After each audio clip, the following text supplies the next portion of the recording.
하나님 감사합니다. 저희 오래전에 이 땅에 태어나게 하고 또 하나님의 때에 구원하게 하시고 하나님의 때에 복음을 듣게 하시며 하나님의 때에 교회로 오게 하신 귀한 하나님의 계획을 인하여 찬양합니다. 이제 하나님의 말씀에 따라서 제 삶을 세워가기 소망합니다. 매주 듣고 보는 말씀이 지나가지 않게 하시고 제 마음에 씨앗으로 잘 심기워져서 하나님의 때에 30배, 60배, 100배 열매 맺을 수 있도록 아버지 인도하여 주시옵소서. 오늘 말씀 들을 때도 성령께서 저희를 하나로 묶어주시고 하나님이 원하시는 빛으로 나아갈 수 있도록 도와주시옵소서. 아멘. 예수님 이름으로 기도합니다. 아멘. 아멘. 제가 기도하면서도 내가 구호사야?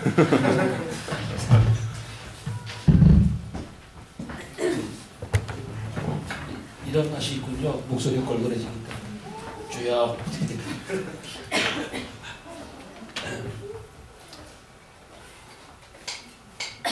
신년 말씀 시리즈 기독교 신앙 제대로 살펴보기라는 큰 제목으로 말씀을 보고 있습니다. 첫 주에 오직 은혜로 바이 그레이스로, 두 번째 시간에는 오직 그리스도로, 세 번째는 오직 성경으로, 네 번째 마지막 시리즈 마지막 시간인데 오직 믿음으로 제목으로 보겠습니다. 거룩하고 완벽한 하나님께서 불완전하고 깨끗하지 못한 인간과 도대체 관계할 수 있는 것일까? 그렇게 가능한 것일까? 거기에 대한 대비 Yes, by grace alone 가능하다. 하나님의 은혜라면 가능하다. 이런 것이었습니다. 성경이 제시하는 인간과 신의 관계는 우리 인간의 노력으로는 전혀 가능하지 않습니다. 오직 하나님의 은혜로만 가능합니다. 그런데 그 은혜란 무료 경품 행사나 무슨 복권 당첨 이런 것이 아니고 하나님의 아들인 예수 그리스도께서 세상에 와서 하신 일이 있기 때문에 가능해진 겁니다. 그렇구나. 그럼 그 그리스도는 우리가 만날 수 있는 것인가? 어떻게 만날 수 있는 것인가? 어떤 느낌이나 선행이나 이런 걸 혹은 집회에 나가서 만나는 것인가? 그런 것이 아니라 지난 시간에 우리는 하나님의 계시의 말씀인 성경을 통해 예수 그리스도를 만난다고 했습니다. 예수께서 부활 후에 제자들을 다시 찾아가면서 야, 나 부활했어. 나를 따라. 이렇게 하지 않고 다시 야, 내가 죽기 전에 너희들 만나서 말씀 전했던 거 있지? 그거 다시 꺼내봐. 복습했단 말이죠. 일종의. 그래서 그 말씀을 누가복음에 이렇게 장황하게 써놓은 이유는 이 교회에 주는 의미가 대단합니다. 우리도 예수 그리스도를 만나기 위해서 똑같은 방법을 쓰라는 거예요. 그래서 확실하게 해주셨는데 여기까지 오면 자연스럽게 이런 생각이 들죠. 그렇구나. 은혜로 그리스도로 말씀으로 우리가 할 일은 없는 거네. 맞습니다. 은혜가 내게 할 일을 요구하지 않는 것입니다. 그러면 하나님께서 다 알아서 해주는 거니까 자동이네. 오로메릭이야. 설베이션. 그런 무슨 전도니 교회니 성경이 이런 거 뭐하러 필요해요? 몇 주 전에 우리 유지혜 자매님 그 피 같은 휴가를 써가면서 뉴멕시코까지 갈 필요가 뭐가 있어? 다 자동인데. 그런 게 아니라고 얘기하는 거죠. 그거 아니라면 그러면 우리들이 할 일이 있다는 거예요? 자, 은혜라면서요? 그 뭘 또 할 일이 있대요? 이 생각이 복잡해지는 거죠. 여기서 믿음이라는 게 등장하는 거예요. 은혜가 진정한 은혜가 되는 것은 억지가 아닐 때 은혜가 되는 거예요. 믿음은 은혜가 은혜로 확인되는 반응이라고 할 수 있습니다. 은혜니까 아무것도 안 해도 돼. 이렇게 얘기하는 것은 오케이, 은혜니까 손발을 묶어놓고 밥을 퍼먹이는 것 같습니다. 저녁을 초대받아 간 집에서 할 수 있는 가장 자연스럽고 상식적인 일이라고 한다면 맛있게 먹고 감사하는 것일 겁니다. 초대하면 끝까지 서빙을 해줘야죠. 그리고 식탁에도 팔짱 끼고 먹여 이러고 앉아있는 사람은 없을 겁니다. 웃기는 얘기죠. 근데 믿음을 그렇게 오해하는 사람이 있단 말이죠.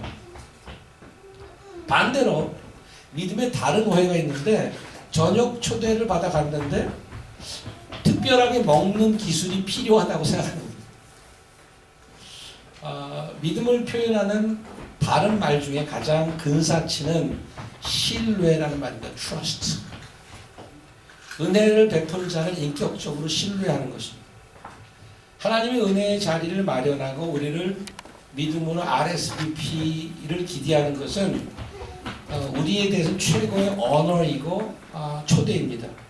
우리를 잡아다가 의자에 묶어놓고 밥을 먹이는 게 아니고 올 때 너희들은 스페셜 포크 나이프를 들고 와. 이걸 알아야지 이걸 먹을 수 있어 라고 어떤 기술을 요구하는 것도 아닙니다. 초대한 자를 신뢰하고 기쁘게 오는 것을 기대합니다. 그게 믿음입니다. 그래서 믿음은 우리를 최고의 게스트로 대우해 주시는 하나님의 기대며 우리의 반응입니다. 그런데 이렇게 얘기하면 못 알아들으실 분은 없는데 믿음에 대한 오해가 많습니다. 그런 얘기 조금 해보려고 합니다. 그래서 제대로 믿음을 가고 있는가? 그래서 성경은 믿음을 설명해 주려고 무진 애를 쓰는 것처럼 보이는 구절이 많습니다. 그래서 오는 본문은 또 그런 것 중에 하나예요. 여러 가지 예 중에 특별히 아브라함의 예를 들어 믿음을 설명해 주려고 애쓰고 있는 것입니다. 왜냐하면 그렇게 믿음을 얘기했는데 잘못 가고 있기 때문에 이제 예를 막 드는 거예요. 오늘 갈라디아 3장 본문에 나오지 않았습니까? 이 배경이 어떤 건가면 갈라디아 교회에 사도 바울이 편지를 쓴 거잖아요. 사도 바울의 편지는 에세이 쓰고 싶어갖고 써갖고 보낸 게 아닙니다. 늘 사도 바울의 편지는 말씀드리지만 occasional letter, 무슨 이슈가 있어서 쓰는 거예요. 항상 그렇습니다. 근데 그때 갈라디아 교회의 이슈는 뭔가 하면 율법주의자들이 교회에 있어서 심각한 영향을 끼치고 있는 것입니다. 거기에 대해서 사도 바울이 굉장히 격한 언어로 반응하고 쓴 것이 갈라디아서인데, 간단히 말해서 예수 그리스도의 복음을 믿는 것으로 충분하지 않으니까 할례를 받아야 된다 이렇게 얘기하고 있습니다. 오랫동안 할례를 받아왔던 유대인들이죠. 그 유대인들이 컨버트에 가서 예수를 믿었는데 뭔가 찝찝한 거예요. 이 할례 안 받아도 되는 거야? 그냥 받아야 되지. 믿음으로만 안 돼. 할례를 받아야 돼. 이렇게 좀 얘기하고 있는데 거기에 대한 사도 바울의 반응이 굉장히 격해요. 그럴 수도 있겠구나. 이렇게 하지 않고 let them go to hell 이런 식으로 얘기합니다. 그렇게 심하게 얘기했어요. 그 정도로 심각하다는 얘기예요. 조금 전에 제가 말씀드린 파티의 비유로 설명하자면 그 비유가 뭐 100% 충분하지 않습니다만은 초대받은 것은 좋은데 특별한 문신을 보여줘야 너희들 파티장에 들어갈 수 있어. 이런 거랑 마찬가지입니다. 문신을 보여주기 좀 창피하죠. 율법은 이스라엘에게만 주어진 일종의 내셔널 로 아닙니까? 우리 아브라함의 예를 들고 있는데 아브라함은 이스라엘에게 율법이 주어지기 이전 세대의 사람이라는 것에 여러분 주목하셔야 됩니다. 하나님께서는 이스라엘을 구원할 계획을 하고 계셨지만 그 이전에 모든 민족을 계획할 계획이 있었습니다. 구원할 계획이 있었는데 아브라함을 처음 불러내는 창세기 12장에 보면 그런 얘기가 나와 있지 않습니까? 아브라함은 하나님으로부터 그런 약속을 받았죠. 너를 통해서 온 민족을 복의 근원이 되게 하겠다. 복 받겠다. 오늘 갈라디아 3장 8절에 보면 그것을 확실히 하고 있지 않습니까? 놀라운 것은 오늘 아브라함이 받은 약속을 뭐라고 칭하는가 하면 8절 보세요. 또 7절 믿음으로 말미암은 자들은 아브라함의 자손인 줄 알지어다. 또 하나님이 이방을 믿음으로, 여기 이방이란 말이야. 이방을 믿음으로 말미암아 의로 정하실 것을 성경이 미리 알고 먼저 아브라함에게 뭘 전하대? 복음을 전하대. 아브라함 그 옛날 사람인데 어서 오세요.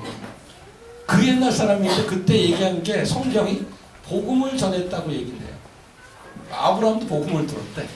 복음이 굉장히 그 신약적인 그런 텀 아닙니까?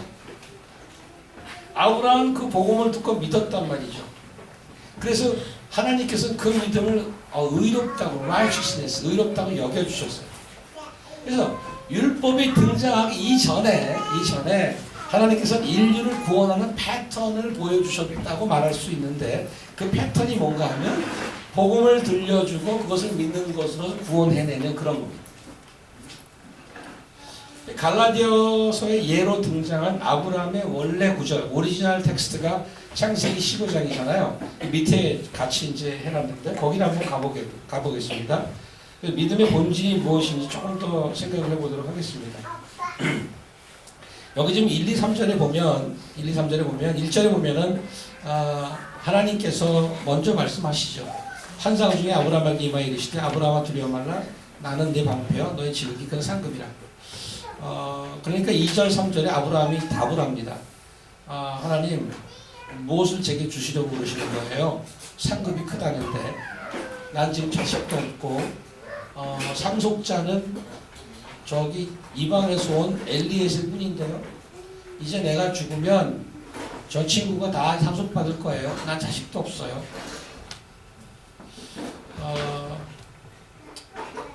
12장에서 하나님께서 엄청난 약속을 합니다. 너로 큰 민족을 이루게 하겠고 너를 통하여 복을 주겠다. 그 약속을 지금 15장에 다시 한번 반복하는 건데, 아브라함의 반응이 제가 듣기에는 약간 짜증스러운 그런 반응이라고 들려요. 이렇게 하요. 하나님 제 앞에서 자꾸 뭐 큰 상급, 큰 민족 하는데 제 나이 지금 100살이에요. 언제 이 세상 떠날지 모릅니다. 내 밑에 있는 사람이라고 저 하인 하나예요. 나 죽으면 전부 쟤한테 갈 건데 무슨 큰 민족을 언제 어디서 큰 민족을 이루고 언제 무슨 뭐 그런 거 되겠습니까? 이제 와서 뭐 로또 맞게 해줄 것도 아니시고. 하나님이 한번 보십시오. 현실이 그런 거 아닙니까? 이 말이 됩니까? 제가 이렇게 뉘앙스를 듣기에는 약간 짜증을 내는 아브라함이 아닐 수도 있어요. 제가 들었다는 얘기입니다. 근데 6절을 보시면 노란색으로 칠해놨는데 아브라함이 여호와를 믿으니 여호와께서 이를 그의 의로 여겼다. 짜증내다가 6절에 가면 믿었다고 또 그래요. 이게 무슨 일이 중간에 있던 거죠. 의심에서 믿음으로 변하는 건데 4, 5절이 중간에 껴있죠. 4, 5절이 뭐라고 되는지 보겠습니다. 여호와의 말씀이 그에게 임하여 이르시되 그 사람이 내 상속자가 아니다. 내 몸에서 날 자가 내 상속자가 되리라. 그리고 그를 이끌고 밖에 나가서 이르시되 하늘을 오르러 무뼈를 셀 수 있나 봐라. 아브라함이 뭐라고 그랬겠어요? 답을 안 나왔는데 되게 많은데 이랬겠죠. 그에게 이르시되 내 자손이 이와 같으리라. 그러고 나니까 그 믿음을 의로 여겼다 이렇게 됩니다. 시골에 가서 혹시 밤하늘을 보신 적이 있습니까? 오래전에 제가 호주에 살 때 시드니에서 이제 의대를 나온 저희 교인이 하나 있었는데 웨스트로 한 3시간 기차를 타고 가서 그 중간에 내륙에서 내려서 거기서 나를 픽업하러 왔는데 나를 픽업하는 그 자리부터 2시간 들어갔어요. 2시간 차로. 그러니까 호주로 치면 깡시골이에요. 깡시골. 근데 의대를 졸업하면 의무방어전으로 그런 데 가서 봉사를 해. 1년씩 해야 돼. 근데 이 친구가 거기 시골에 가서 무지하게 그냥 외로워하잖아요. 친구도 없고 완전 시골이야. 그 시골에 산 사람은 거기서 태어나서 그 호주 시골에 태어나서 거기서 자라서 거기서 늙어 죽는 사람들이에요. 한 번도 시드니나 뭐 멜번 이런 대도시에 못 나오고 농촌 생활에 그런데 그래서 제가 얼마나 또 마음이 착하고 그렇습니까? 그러니까 그 전화를 받고 아이고 그 의대 나오면 뭐해 외로워하는데 가서 좀 위로해줘야지. 그 기차 타고 갔다는 거 아닙니까? 가서 그 친구가 나왔어요. 난 조금 가면 되나? 뭐 가도 끝이 없어. 무지하게 들어가. 한참 들어가는데 나오는 차도 하나도 없어. 얼마나 시골인지. 그런 데 갔어요. 근데 거기 가야 무슨 볼 게 뭐가 있어요. 거기 시골에. 근데 밥을 먹고 나더니 자꾸 산에로 올라가죠. 산에로 왜 밤에 보여줄 게 있다. 그래서 여기도 무슨 뭐 유적지가 있나? 그랬더니 산으로 걸어서 차를 잡고 걸어서 올라갔어요. 올라가서 이제 여기 뭐가 있어? 하늘 한번 보래 그렇게. 그 봤죠. 보는 순간 등에서 정말 문자 등에 닭살이 쫙 돋는 거예요. 60년대 여러분 태어나지 않았겠지만 60년대 한국 그룹 사운드의 원조 키보이스라고 있습니다. 키보이스. 키보이스와 히식스 이 두 양대 그룹 사운드의 원조였어요. 우리나라의 초대. 근데 키보이스의 별이 쏟아지는 해변으로 가요. 이런 노래가 있습니다. 그거는 별이 쏟아지는 근데 고고 리듬이죠. 공공찾기 그 리듬인데 그 별이 쏟아지는 해변으로 가요. 그 노랫말이 얼마나 기막힌 표현인가를 깨닫는 순간이었어요. 그 한 줄 별이 쏟아지는 그런 표현이 있어. 조금 과장해서 말하면 하늘을 보니까 하늘보다 별이 더 많아. 하늘의 공간은 별이 더 많아. 꽉 차서 제가 누웠어요. 누워서 이렇게 하늘을 봤는데 이게 폭포수처럼 쏟아져 오는 그런 느낌이에요. 정말. 와. 그래서 원래 별이 저렇게 많은 거구나. 공해가 없으면. 근데 뭐 신은 잘 안 보이죠. 그냥 하늘에 별이 꽉 서로 차 있어요. 그 옛날에 아브라함 때는 얼마나 공해가 없었겠어요. 그거 가서 시험발 올리시고 셋입니까 그게? 내 자손이 이와 같이 많아지겠다 이렇게 얘기하는 거예요. 놀랍게도 아브라함이 그 말을 듣고 믿었대요. 믿었어요. 여기서 믿는 주체는 아브라함이지만 그의 믿음이 생기게 하는 하나님입니다. 여기서 잘 들으셔야 돼요. 그의 약속의 말씀이 아브라함으로 하여금 반응하게 했습니다. 그래서 믿음은 자생적이지 않습니다. 믿음은 반응하는 것입니다. 믿음은 그래서 주어보다 목적어가 중요합니다. 미션내다를 1000번, 2000번 되뇌이면 생기는 게 믿음이 아니라는 거죠. 그 미션리다는 내가 주어라는 거죠, 그죠? 그래서 세칸 어절에 강조가 있죠. 거기에 액센트가 있는데 그렇게 해서 생기는 게 믿음이 아니고, 그렇게 해서 생기는 신비한 느낌의 확신이 아니고, 뭘 믿느냐가 중요한 거예요. 하나님이 그 약속을 거기에 반응하는 게 믿음이란 말이죠. 서울서 입시를 치는 손자를 위해서 고향 할머니가 뒷산에 정한수를 떠놓고 비는 정성은 의심의 여지 없이 진짜입니다. 그 정성이. 나는 가짜로 비는 거야. 이런 할머니 하나도 없어요. 그런데 그 정성이 진짜인가와 그 방법이 옳은가는 다른 얘기입니다. 이건 It's different story. 여기서 할머니가 비는 대상은 별로 상관없습니다. 그게 산신령이 됐던 고목이 됐던 해, 달, 별이 됐던 doesn't really matter. 할머니의 정성이 필요한 거예요. 그게 중요하죠. 그런데 기독교 신앙에도 이런 분이 있단 말이죠. 대상이 누군가에 상관없이 내가 정성을 보이면 그게 좋은 믿음이라고 스스로 굳게 믿는 것입니다. 그것은 죄송스럽게도 그 정성이 틀렸다는 게 아니에요. 그 마음이 틀렸다는 게 아니라 그게 성경적 믿음이 아니라는 겁니다. 성경적 믿음은 내가 만들어내는 게 아니라고요. 하나님의 약속의 말씀, 구체적인 하나님의 약속의 말씀을 듣고 반응하는 것이 믿음이란 말입니다. 그래서 내 믿음이 생기게 되는 시충 하나님이란 말이에요. 하나님이 말씀을 해줘서 생기기 시작한 겁니다. 하나님의 약속을 듣고 하나님의 초대를 받고 나에게서 나오는 인격적 반응이 믿음입니다. 그래서 믿음을 이해하려고 할 때 믿음이 아닌 것은 무엇인가를 보는 것도 도움이 됩니다. 이런 건 믿음이 아닌 거구나. 아까 보았던 갈라디아에서 이슈가 그리스도의 복음 이외에 요구되는 할례를 자꾸 교회에서 누가 들어와서 그런 거가 이슈가 돼서 편지 쓴 거라고 그랬습니다. 근데 사도 바울의 반응이 아니다. 구원은 믿음으로만 받는 거지 너희들이 과거에 뭐 했던 율법이나 뭐 행위나 무슨 할례 이런 거 받아야 구원이 완성되는 게 아니다. 하나님 앞에 의롭다고 인정받는 것은 오직 믿음으로만 가능한 것이다. 그렇게 편지를 쓰고 난리를 치는데 계속해서 주장하는 사람들이 있어. 아니다. 할례를 받아야 되는 거지. 근데 왜 그렇게 끈질기게 주장을 할까? 아니라는데 이제 그 부분을 좀 여러분도 혹시 스스로 한번 여기서 체크해 봐야 되는 거예요. 제가 지금 성경에서 지금 얘기하기를 하나님의 말씀이 반응하는 것이 믿음이다 이렇게 얘기하는데 여러분들 속으로 아니야 미신레들 한 500번 해야 돼. 그래야지 그게 믿음이야. 이렇게 생각을 계속 할 수 있다는 거예요. 근데 왜 그럴까 이거죠 그게. 보면 끈질기게 주장하는 이유가 뭔가 갈라디아서 6장 한번 나와요. 6장. 갈라디아서 6장 여기 스크린에 보시고요. 11절과 14절 보면 갈라디아서를 마무리하면서 마지막으로 이런 얘기를 합니다. 11절 보면 내 손으로 너에게 이렇게 큰 글자를 쓴 것을 야, 나 이제 편지 마무리해.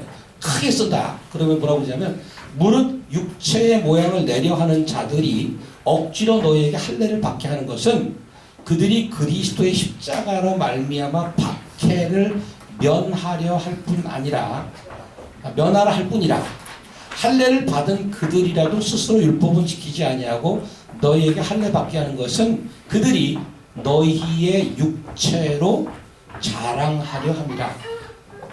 제가 설명을 좀 할게요. 할례를 자꾸 내세우는 것은 그리스도의 복음은 십자가 아니에요.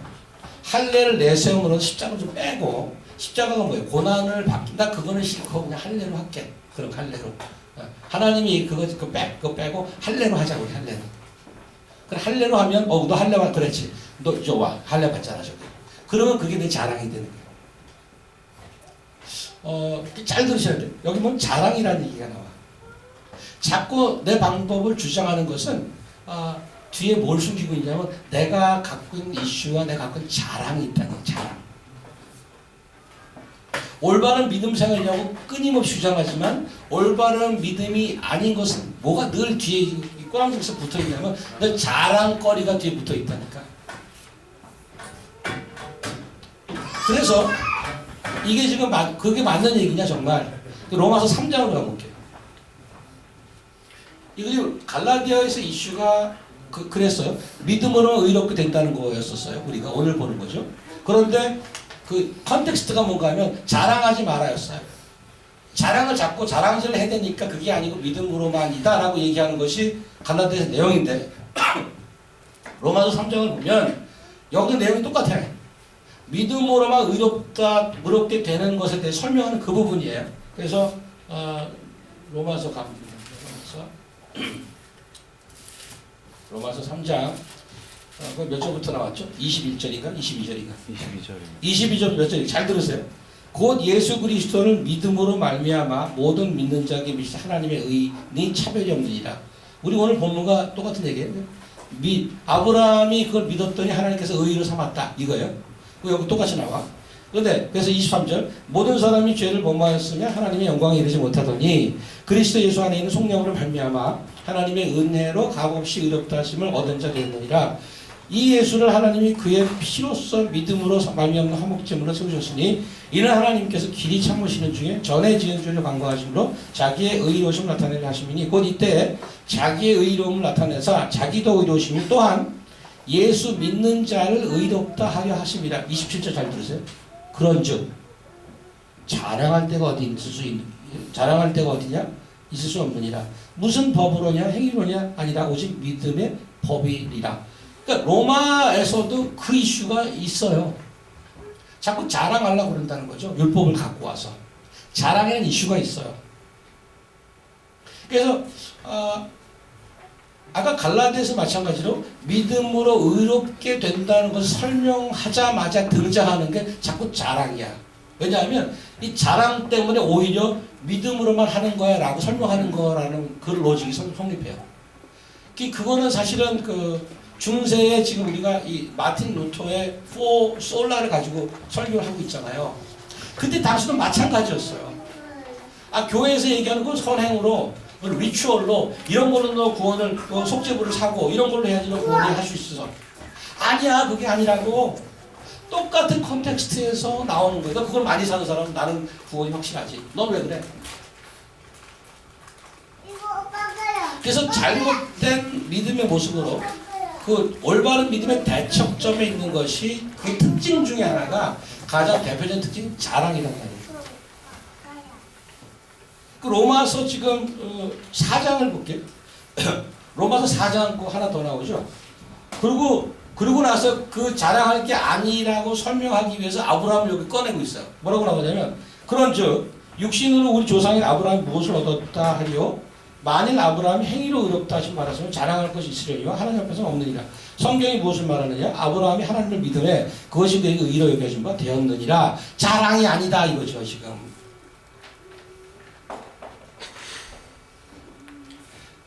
자, 지금 보신 로마서 3장이나 갈라디아서 내용이나 믿음으로만 하나님께 의롭다함을 받는다는 것은 사실 복음의 가장 영광스럽고 기독교의 기둥을 이루는 내용입니다. 이런 기독교의 뿌리이자 기둥 같은 위대한 선언 뒤에 바로 따라 나오는 게 뭔가 하면 자랑하지 마 이렇게 나옵니다. 논리적으로는 물론 은혜는 구원은 은혜로 받은 것이기 때문에 자랑하지 마라 하는 게 말이 되죠. It makes sense. 은혜를 받았으면 뭘 자랑할 게 있어. 말이 되는데 내용적으로 보면 좀 안 어울린다 이런 생각이 들어요. 왜 그러냐면 이런 뭐 자랑하지 마라 이런 말 빼고 복음은 믿음으로만 구원을 받는 것입니다 하고 다 선턴하고 깔끔하게 끊어주는 것이 위대한 복음의 격을 살려주는 게 아닌가 이런 생각이 드는 거예요. 왜 굳이 그 부정적인 거 얘기하지 마요. 우리가 이거 창피하게 무슨 자랑 때문에 이거 얘기한 것 같잖아요. 그게 맞는데 사실. 오바마 오 대통령이 예상을 뒤엎고 미국 역사상 처음으로 흑인 대통령이 되지 않았습니까? 대통령이 당선되고 나서 캐피톨 힐에서 취임식 선서하고 연설을 하고 단상에 내려오는데 앞자리에 있던 어머니가 슬슬 올라가는 거 단상으로. 모든 사람이 일어나서 이제 내려오는 오 대통령을 맞이하는데 계획이 없던 어머니가 단으로 올라가서 경호원들이 당황하는 거죠. 아니 어머니가 왜 일어나시지 지금 내려갔는데 뭐 올라오는 거예요. 근데 전 세계로 중계방송 카메라가 쫓아가는 거죠 어머니를. 그 실시간으로 중계가 되는 거죠. 그러니까 어머니가 아들을 껴안으며 얘기하죠. 야 아들 대통령 된 거 축하해. 야 이제 대통령 됐으니까 동생이랑 싸우지 마. 극적인 그런 얘기를 들었습니다. 이거 허구입니다 허구. 여기 있었다는 게 아니에요. 구원은 믿음으로만 믿어야 돼. 자랑하지 마라. 뭐 그런 것 같아요. 대통령이 되셨어. 야 동생이랑 싸우지 마. 너 대통령 됐잖아. 어떻게 생각하세요? 복음의 위대함을 선포하고 자랑하지 말라는 분위기 파악 못하는 듯한 말이 계속해서 따라 나오는 것일까? 저는 사실 성경에 이런 담백성이 좋습니다. 체하지 않고 직선적이고 솔직함이 있습니다. 성경에. 마태복음 제일 뒤 28장에 보면 예수님이 부활하고 나서 제자들 앞에서 승천하는 장면이 있지 않습니까? 모두 그를 경배하고 있습니다. 와, 이제 너희는 가서 내가 가르쳐준 대로 다 하고 땅끝까지 내 증인이 되라 뭐 이렇게 하잖아요. 확 올라가신 거죠. 구름 타고 올라가시는 거예요. 얼마나 장엄한 모습입니까? 근데 거기 28장 17절에 보니까 한마디 찍 쓰고 있어. 그 중에 의심하는 자도 있더라. 이렇게. 완전히 삭히는 얘기입니다. 이렇게 마지막에 이거 깔끔하게 끝내야 되는데 아니, 그 얘기는 왜 써? 그 중에 의심하는 자도 있더라. 선교 대사명을 주는데 거기다가 찬물을 끼얹는 이런 말을 씁니까? 여러분 같으면 그 말 거기 쓰겠어요? 이게 성경입니다. 예수님이 부활하고 눈앞에서 승천해도 의심하는 자가 있더라. 이거죠. 그런 것이 세상의 차가운 현 주소라는 것을 냉정하게 기록하고 있는 것이 성경이란 말이죠. 성경은 예수를 신격화하고 미화하는 종교 놀이의 선전용이 아닌 것입니다. It is the truth. 진리인 것입니다. 위대하고 영광스러운 복음의 자녀임을 선포하자마자 우리에게 자랑하지 마라 하는 성경의 의도가 좀 짐작이 가십니까? 왜냐하면 우리가 아무리 은혜로 성경으로 믿음으로 해봐야 우리 실력이 그 정도밖에 안 된다는 겁니다. 내가 믿음을 갖고 있는 것이 자랑으로 갈 때가 얼마나 많은가, 그게 얼마나 치명적인 결과를 낳는가를 경고하는 것입니다. 그래서 자랑이라는 컨셉을 가지고 제가 자신이 복음을 얼마나 제대로 이해했는지, 얼마나 믿음이 바른지를 자랑이라는 건 마치 리트머스 용지와도 같습니다.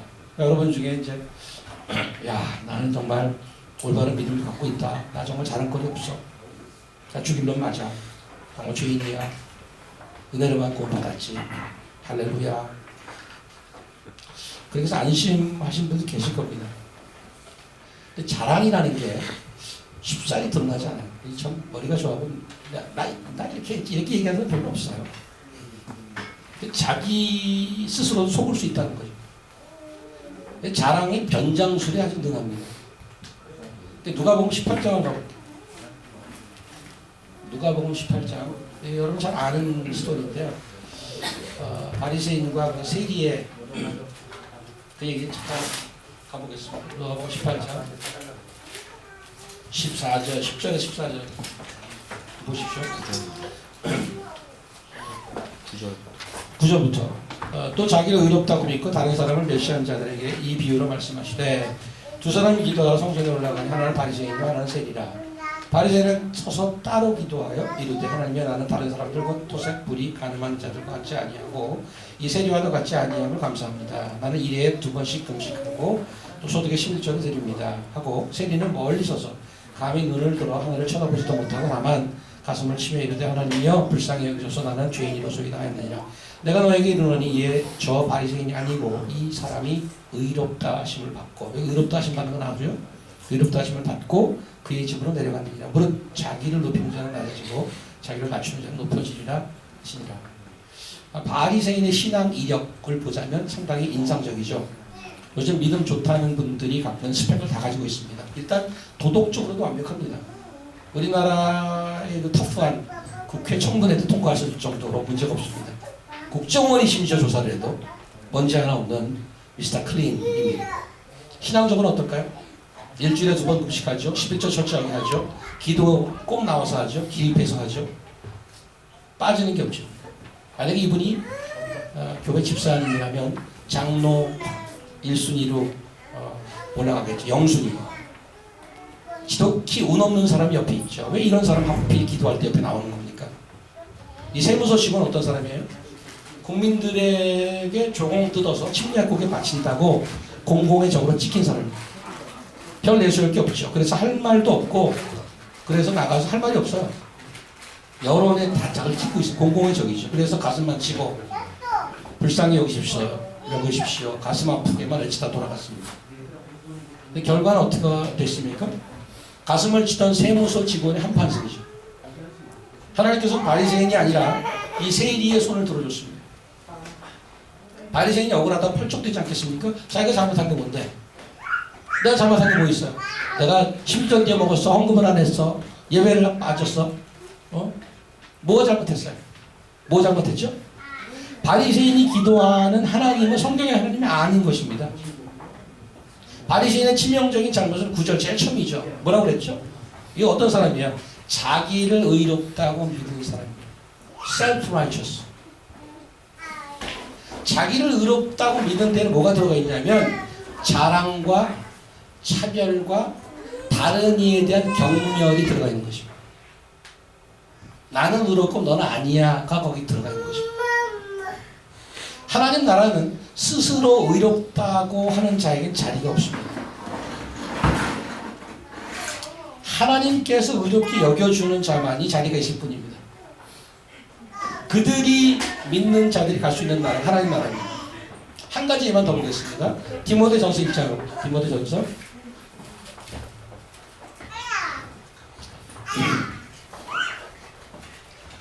디모데전서 1장, 디모데에게 바울이 편지 쓴 거죠. 12절에서 몇 절만 읽겠습니다. 나를 능하게 하신 그리스도 예수 우리 주께 내가 감사하는 것은 나를 충성되이 여겨 내게 직분을 맡기시니 내가 전에는 비방자요 박해자요 폭행자였으나 도리어 긍휼을 입은 것은 내가 믿지 아니할 때도 알지 못하고 행하였습니다. 우리 주의 은혜가 그리스도 예수 안에 있는 믿음과 사랑과 함께 넘치도록 풍성하였도다. 믿보다 모든 사람이 받을 만한 이 말이여 그리스도 예수께서 죄인을 구원하시려고 세상에 임하셨다 하였도다. 죄인 중에 내가 괴순이라. 그러나 내가 긍휼을 입을 까닭은 예수 그리스도께서 내게 먼저 일체 오래 참으심을 보이사 후에 주를 믿어 영생을 얻는 자들에게 본이 되게 하려 하심이라. 영원하신 왕 곧 썩지 아니하고 보이지 아니하고 홀로 하나이신 하나님께 영광과 존귀와 영원으로 있을지어다. 아멘. 사도 바울의 이력서를 보자면 빼놓을 것이 없는 사람이었습니다. 어린 시절 당대 최고의 석학에게 가서 유학했죠. 완벽한 바일링구얼에다가 젊은 나이에 당시 유대 최고 의결기관인 산헤드린의 멤버였습니다. 젊은 시절에 더 이상 올라갈 자리가 없을 정도로 성공했던 인물입니다. 이런 사람이 인생의 말년에 자기를 소개하기에 I am 죄인 중에 괴수 이럽니다. 내가 죄인 중에 괴수라. 하나님께서 자기 같은 사람에게 긍휼을 베풀어 구원하실 목적이 있다고 되어 있는데 그 목적이 뭔가 하면 앞으로 믿을 자들에게 본이 되게 하기 위해서 자기를 들어 쓰셨다는 거예요. 그러면 예수 믿고 어떤 대단한 일을 한 거를 소개하려고 이 사람이 한 선교 그런 업적을 보여주려고 자기를 썼나? 그런 게 아니고 여기서 내용을 읽어보니까 자기처럼 가능성이 없는 최악의 죄인도 구원하신 하나님이라면 누구도 구원할 수 있다는 예로 자기를 들어 쓰셨다는 거예요. 바울이 지금 겸손을 떨고 앉아있는 겁니까? 아니죠. 자기가 그리스도를 알기 전에 얼마나 죄인으로 살았는지 자기가 자랑하던 모든 이력들이 얼마나 똥과 같은 것이었는지를 스스로 고백하는 것입니다. 이것이 복음의 역설이죠. 자기의 못난 것, 자기의 약한 것을 자랑하는 것입니다. 그런 자기를 구원해 준 이를 믿었습니다. 그게 바로 십자가 능력이죠. 사랑하는 성도 여러분. 세상에 여러분이 어떻게 소개되길 원하십니까?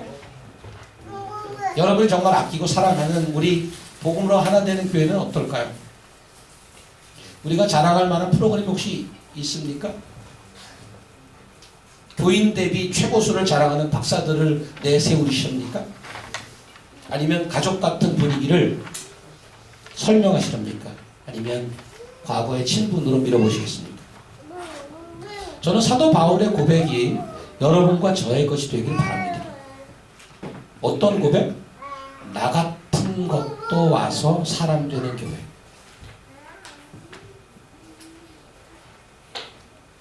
나 같은 것도 와서 사람 되는 교회. 이게 성경적인 교회인 것입니다. 이게 믿음입니다. 세상이 알아주는 것, 세상에 보이는 것으로 보상받을 것을 포기하십시오. 찌질이 가난하게 살고 별볼일 없이 살다가 고생만 죽도록 하다가 살다 가라는 얘기가 아니고요. 하나님께서 의롭다고 여겨준 자들이 얼마나 진정으로 부하게 사는가를 멋지게 증거하며 살란 말입니다. 별 볼 일 없는 사람 같은데 뭔가 다른 삶, 별 볼 일 없는 것 같은데 괜시리 좀 들여다보고 싶은 그런 삶, 그런 교회.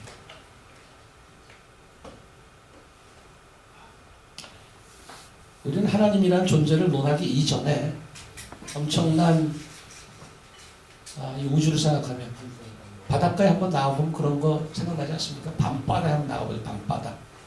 그 파도 소리에 그 광활함에 와, 내가 저기에 휩쓸려 가면 흔적도 없이 사라지겠지. 정말 찾을 것 없습니다.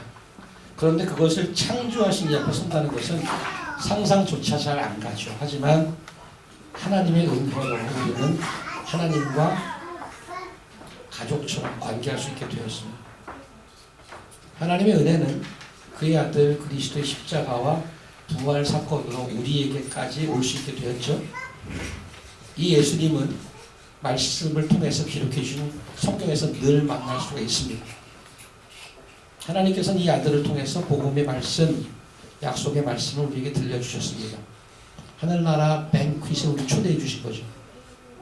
있는 그대로 오라고 합니다. 은혜와 약속을 베풀어 주신 이를 신뢰하고 믿고 가면 되는 거죠. 오직 은혜로, 그리스도 말씀으로, 오직 믿음으로 이것을 기억하고 풍성히 하나님의 은혜를 누리는 여러분과 또 우리 교회 2015년 되기를 간절히 바라고 축원드립니다. 기도하겠습니다. 하나님 감사합니다.